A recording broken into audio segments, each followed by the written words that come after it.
Hello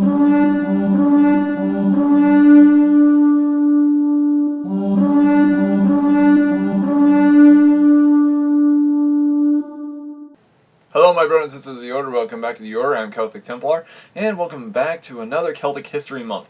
And in such, y'all, we are now going to be discussing the history and as well the changes in the Celtic style, well, Celtic hill forts. Now, many of you all might wonder, Templar, what is a Celtic hill fort? Well, none of y'all know what a Celtic hill fort is. I had to put this out here. It's one of my favorite things about the ancient Celts. It actually shows that they were a civilized people, that of which knew what warfare was. And in fact is, the Celtic hill fort, if we had to put it in modern terms, would have to be a castle. Now, I wouldn't exactly go on my words as calling it a castle, but that's the best way I can actually put it. So, what were Celtic hill forts? Well, many people actually state they were massive cities of Celtic people that which were massed in a said walled structure. Others say that it was a defensive design structure in order to offense against any invasions or something like that. We have many type of design figurations out there. However, what I do have to put this out here, there's always this one general thing that what it was about. It was actually of a ring design system on a hill. Now, I do have to say that's the best qualification I can explain about it. But, and such, what did Celtic hill forts really look like? Well, we do see modern examples of Celtic hill forts from aerial design view, and as such, many people actually say, Templar, this doesn't look like much. Well, here's the thing, take a look at our ancestral look to it, and you actually think otherwise. These were sometimes massive structures, at least sometimes over probably at least 2 to 3 or sometimes 5 stories tall, depending on how high the hill was. Now, the way these hill type fortifications were constructed was mainly with the said structure of the said hill. The way that the Celts would have done it, they would have taken a hill, sliced the top end off, and in such, what they would then do, then place a said palisade wall around it. This would be the first ring. However, over time, they would start to develop a new model of design to help defend the Celtic hill fort, which is known as the common hill fort. The reason I go the type of common hill fort right here is Celtic hill forts like this were extremely common and were actually seen as the first buffer. What I mean by that, it means it was the first design. In other words, it would be a new hill fort that was designed mainly because of its area and its, well, type of military combat area. And as such is, when we take a look at the Celtic expansion during the Iron Age or Late Bronze Age, for example, out of the Hallstatt culture, these were highly used, but then later changed to a Gallic model. But in such, maybe I should also show you all the defensive design. When we take a look at this image here, it gives us a good example of what Celtic design of fortifications would have looked like. Celtic fortifications would have had that walled palisade plus that elongated steep hill climb, making it almost impossible for an attacking opponent to charge up the hill. And as which, there's also this ditch. However, there would also be several other ditches to actually break an enemy's charge or formation. Meaning, one would actually have to simply break formation in order to climb the hill. And even worse, when he's trying to get over these little ditches, that could break his said charge, it could break a cavalry's charge, and sometimes they even placed thorn bushes, anything that of which could be sharp, right down in the ditch. The Romans later saw this and adapted to it to create their own said fortifications, such as at the Battle of Alesia, for example. But however, when we take a look in history, Celtic hill forts were incredibly awesome. And the one thing I do have to put this out here, the only way an attacker can actually get into the hill fort is going through the main gate. And even if you manage to get through the said gate, you're then going to have to deal with a massive amount of slaughter on the way up. But that's the major thing. And in fact, Celtic hill forts even had what we call a gatehouse. Celtic gatehouses changed in various terms. For example, there are the Parisian Celts, or in this case the modern day city of Paris, that of which Paris was named after this Celtic tribe that lived on the said island where Paris was. And in such, that's where the hill fort was. It was almost impossible to besiege, which forced the Romans to actually, starve the Celts out. So that's the best way to explain it. But how about we get into the other Celtic hill forts from their history? Maybe we should first start off with the Hallstatt culture, shall we? Alright, first off I have to explain that Celtic hill forts were actually first developed as the common design, as we see here. However, later on they would soon start to develop into something more along the line like this. As you all can see, this is actually a Celtic style hill fort design. Mainly the Hallstatt culture first designed on the first ring layer, as we can see right here. Then, over time, it would later develop into a secondary and third ring, depending on how high the hill was. It would later evolve from a frontal view like this. As we can see, there would be the steep hill climb, then hill, and in such, then there would be the said wall fortification, the gate, and then it would end up stretching up forward along the roadside, and in such into another gate and then another gate. Meaning, this would be a 3-layer system. Something like this would actually be seen also in the city of Constantinople before the siege and of which of the Ottoman Turks that ended up destroying it with cannon fire. And in which there would only be one way to actually, get through this. Instead of going uphill like, pretty much and attacking the said fortifications along the said wall as we see here, this would be a, problematic fail. So what the attacker would have to end up doing is attack through the front gate, mainly with a battering ram. However, even if they managed to get through the first gate, they then had to deal with a secondary gate here. And then they would also have to deal with the said archers from the said area like right here, as well as from the gatehouse in the previous area, to firing down on them in said areas. And even if they managed to even get through the first gate as well, on also then the second gate, they would then have to deal with another gate in the process. Even more type of weapons and artillery to destroy them. We can see why this was almost near impossible to actually take these said hill forts, leading attackers to most likely actually try and starve out their opponents, rather than deal with them along in the hard case run. So, pretty much we can see why the Hallstatt culture design was probably an impressive change in model to the said Celtic design warfare. However, things got a little bit different soon after the Hallstatt culture, especially with the evolution of the said Celtic cultures, mainly through the spread through their new cultural areas in said Gaul and then Germania and everywhere else. So maybe we should get to that very soon, as we can see here. Okay, now this is the Gallic model. Now as we can tell from the Gallic model design, it is kind of as we can see as follows. As you can see, it actually has what you call a separate ring system. This separate ring system is as follows. If an attacker was to attack the said walls or fortifications, they still can't go up the main said fortifications of the said hill fort. What they would have to do is cross into the said gatehouse like such here, and even if they manage to get into this area, there is a different design compared to the said, Hallstatt design. Instead of the said secondary gate being like right in front of the main gate, what the attacker and opponent would have to do is go all the way around the said area. And the problem is, he wouldn't know which way to go. He wouldn't know whether to go left or to right. And in such, if he had to go into one area or the other, he would end up having to split up his own forces. In doing so, this would cause his military formations to probably end up dying before they even get a chance to even get to the main said, secondary type gate. And as soon as they get to the next layer, even if they manage to breach this, which highly possibility they probably won't, they would then have to end up getting into another type of system, which they would then have to separate their forces yet again. And even if they actually get to the next one and the next, they're going to have to divide their forces up so many times that they're going to end up losing them before they even get to the final layer up here. Meaning, this was almost near impossible.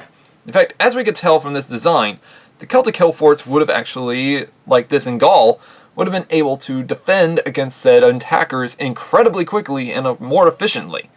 The most major way we can actually understand this is, these designs would later inspire the said structure of Minas Tirith in Lord of the Rings, which we actually kind of understand. This actually does look like Minas Tirith almost. Okay, now let's go to the Germanic and Dacian tribes. These actually would have in the Celtic cultures, would have had a, what you might call, a double design hill fort. Now, the most common one they would have actually used would be, well, the common design as we can understand.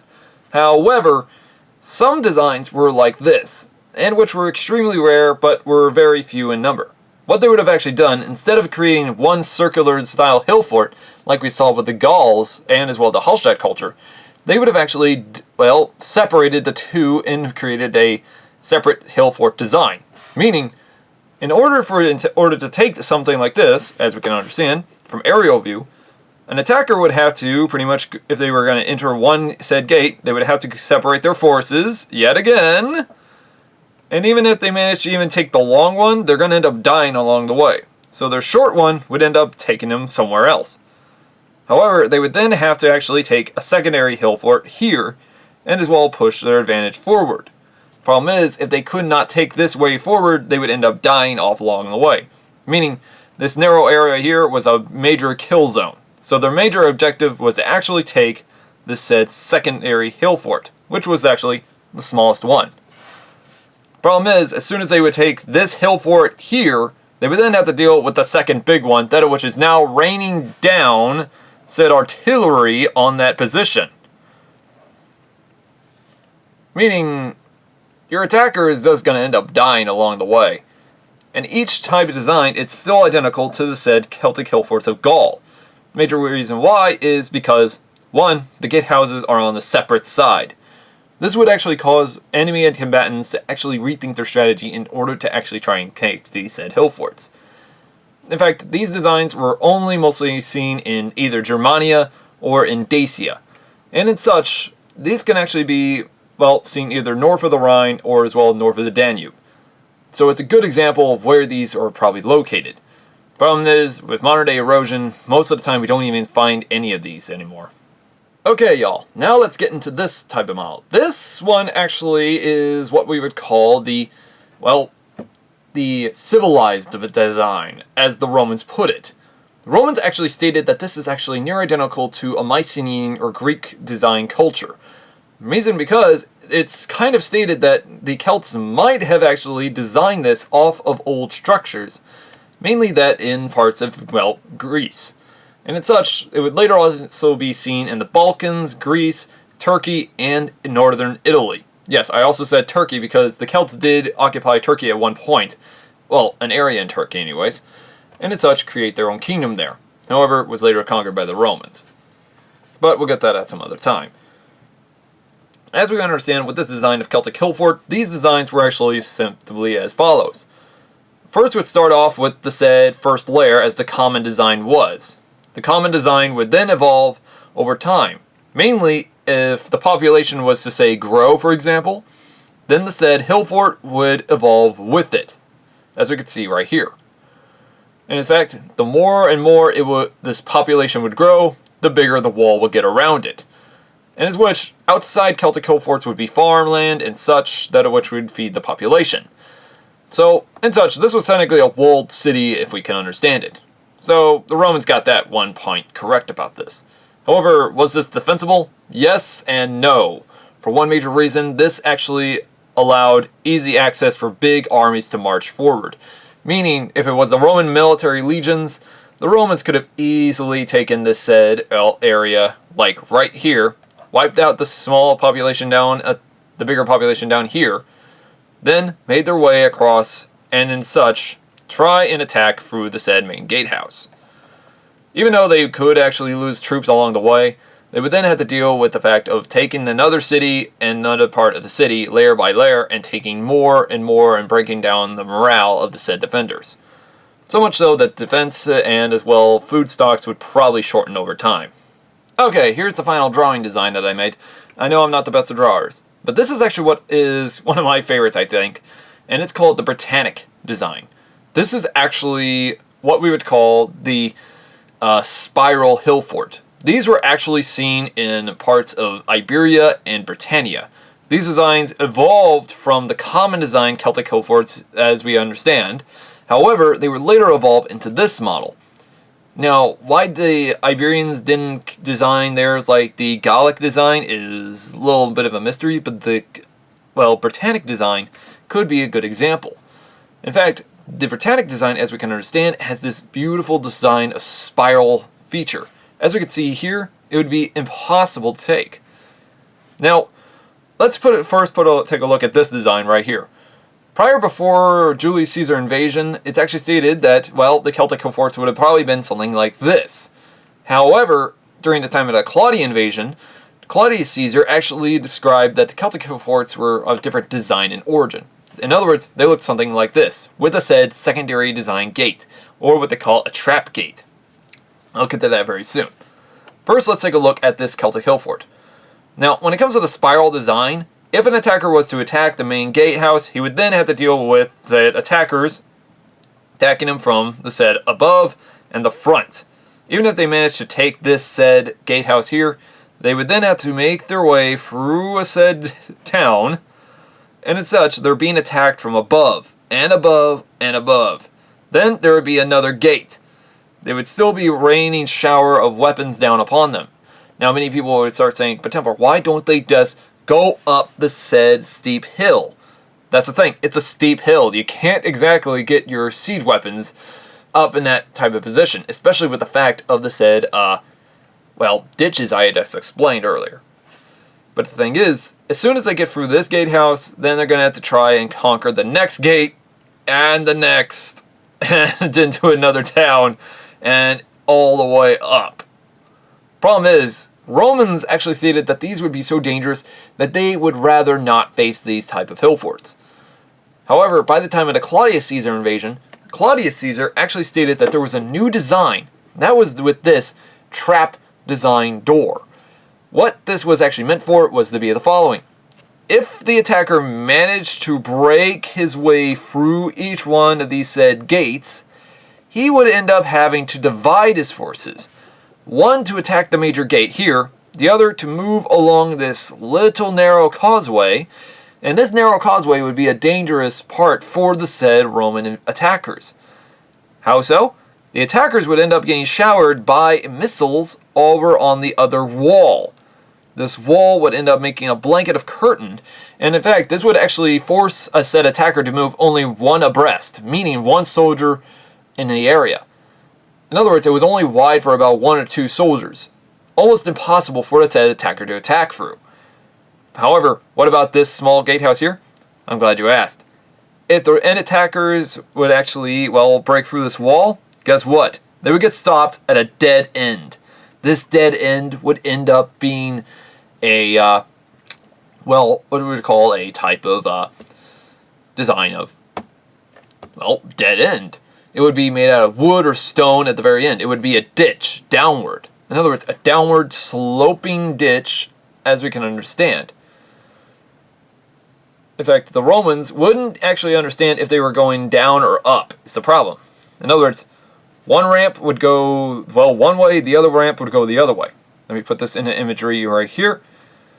As we can understand, even if they broke through, said, this one wall here, and in fact, the defenders are attacking down on their said allies right here.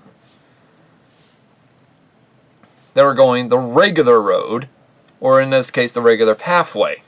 They would end up dying each time, since they were one abreast. However, the Romans that ended up charging down here would all get bottleneck and end up getting clogged in. They would end up getting showered, even have boiling water poured on them. And in fact, the Romans hated this so much that they would actually state that they would not go against a said hill fort like this. Most likely, they would actually stay away from them. But this is actually why I love the spiral design hill fort, is because look how beautiful this is when it goes to the upper top area. This almost actually looks impossible to attack, which is kind of beautiful about it. Well, I hope you all actually got inspired by that designs. However, that doesn't mean that those are the only ones. In fact, there are actually a lot more Celtic design hill forts. Such as, well, the Irish ring forts, which these are actually not qualified or classified as a hill fort because they're not exactly a hill. which even I don't know why, but apparently these type of hill forts were not exactly meant to be a hill fort. They were actually meant to be used as small farming communities that were way too far away from said hill forts. They actually were meant to self-defend against said attackers, and in such, if someone was attacking or raiding for their cattle, what the said hill fort would do was to hold out against other said attackers, while the said hill fort forces would end up coming back to their aid. These would actually be seen in parts of Gaul, Iberia, and as well even in Britannia.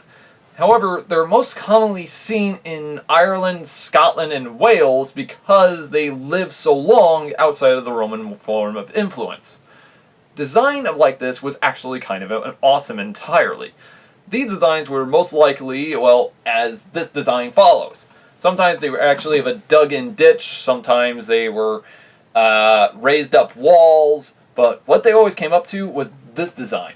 This would actually even lead to have families living underground, mainly for the fact that the cattle live inside the barns. Yes, these were actually, the roundhouses were actually barns, not homes. However, it depended on the design of the structure. And the thing is, these were actually where most of the cattle were actually kept. And the fact is, this was actually used time and time again. So in fact, these were even used long after the Roman era and into the medieval age. The last time in fact, I think a couple of these actually still stand today. However, one of the ones I do want to put this out here is also the Pictish hill forts. Pictish hill forts were, yeah, I don't want to go up against that. I don't want to go up against that at all. Pictish hill forts were phenomenally dangerous as well. In fact, Pictish hill forts were also designed into various type of terms and design forms, mainly copied from the said Irish ring forts, however designed in various ways and forms. And in fact, these would later on design into, well, their own Pictish-style castles. However, when the said Scots started to invade, the design of hill forts started to change. And as such, the Picts kind of got defeated, but also won at the same time, so it's kind of confusing. So, it's kind of awesome, though, how awesome these things were. But major thing I do have to put out here is also the fact that Celtic hill forts were still being used long after the Celtic Age. Meaning, even when the fact that when the Romans came around, the Romans improved the Celtic hill forts for the fact of protecting their allies. And the fact is, Celtic people actually still lived in these hill forts long after the Romans came around, mainly even during the time of Augustus Caesar. Even though Augustus Caesar actually tied Gaul more closely to Rome, Gauls still kept to their hill forts because they really hated the Romans after Julius Caesar. Which, can you blame them? But in such, when we take a look at it in history, the Celtic hill forts were designed in such a way for defense. And in fact, these hill forts were even used long after the Roman era and even used by the Saxons and later on the Vikings, who in which stated of how ferocious these said hill forts were for defense. The only reason the Saxons took over hill forts so quickly was the fact that there were hardly any defenders in Britain because of Rome. So that's the only major problem. Thing is though, when we take a look at history, hill forts were hard to take control of. And the fact is, when the Romans later evolved their own version of the hill forts upon them, meaning they put stonework upon them, they just improved them somehow, there were different designs. I don't think there were much information we can get off of that though. But the major thing we can actually understand is that when Rome came, they did try to improve them and did make them more, well, siege-resistant proof. So, you can see that the fact that the Romans might have actually used them themselves in case of a defense. However, the most common would be this design right here. This is actually a Maiden Castle. I have to put this out here. And the fact is, though, Celtic hill forts were very... the ones I actually showed y'all in my drawings, those were extremely rare, but were only seen in those certain points and areas. But, you gotta admit, it would be awesome to actually see somebody recreate these areas, or as well, take those old-style Celtic hill forts and redo them for Celtic hill forts. I know, that sounds weird, but that's how I feel. They should be redone. Now, due to erosion, though, Celtic hill forts have sadly well, no longer will look what they once did. But in fact, if you want to put this out here, many Celtic hill forts later actually were used for the sites of castles, in which some infamous ones were actually one in Stirling Castle, which was actually on top of a Pictish hill fort, if my memory serves me correctly. And it's such, that's actually explaining how hard these things were to actually take. Stirling Castle, if we none of y'all understand, was an impregnable fortress. And in such, it was very hard to take. So, just think of how hard this was for a said attacker now that it has a medieval castle on it. And as such, we can also see this in Wales, England, and as well in parts of France. They took said old Celtic hill forts and redid them to configure their own designs. In fact, Norman Moat and Bailey castles were later established on top of the said mounds of the Celtic hill forts. So in fact, the Celts designed the first castle, and then castles started to erupt incredibly over time on top of these, because one, they saw a natural barrier of defense. However, some Celtic hill forts were so well designed, there would even be these weird ridge forts. The reason I call it a ridge fort is because one, they were actually attached to a ridge line, that in which the only way to attack was not up the said steep hill, but across, and in such, attack through the front gate, as we kept showing. So, in such, the attacker couldn't actually attack the said hill forts that easily. But yeah, y'all, Celtic hill forts have different designs and models. So, what does this mean? Celtic hill forts were designed in such a way and manner that it would be almost impossible to take. And the thing is, Celtic hill forts, well, they evolved over time. In fact, Pictish-style Celtic hill forts were most likely near the sea. This way, it had a major defense in fortressing the said halt, and as well even stopped any attacks from around or encirclement, meaning that the attacker would have to just go right through the front gate. So in such, Celtic hill forts had different designs, different standards, and different modelizations. This depending on the said region, their said design, and of how much the said hill was, though it depended on the said groups of Celts. But anyways, guys, if y'all want to know more about this video and as well anything other about it, I'll leave links down below in the description for any of y'all who are wanting to learn more about Celtic hill forts. If any of y'all want to see more videos about Celtic hill forts, I'll also leave links down below in the description. As well, y'all, if any of y'all have any ideas for Celtic history, I love to hear your ideas, and I'll hopefully get to them very soon for this month. Anyways, guys, hopefully see you soon in the next video that we're going to have on the said why Rome never actually invaded Ireland. So, hopefully see y'all in the next one very soon. Have a great day.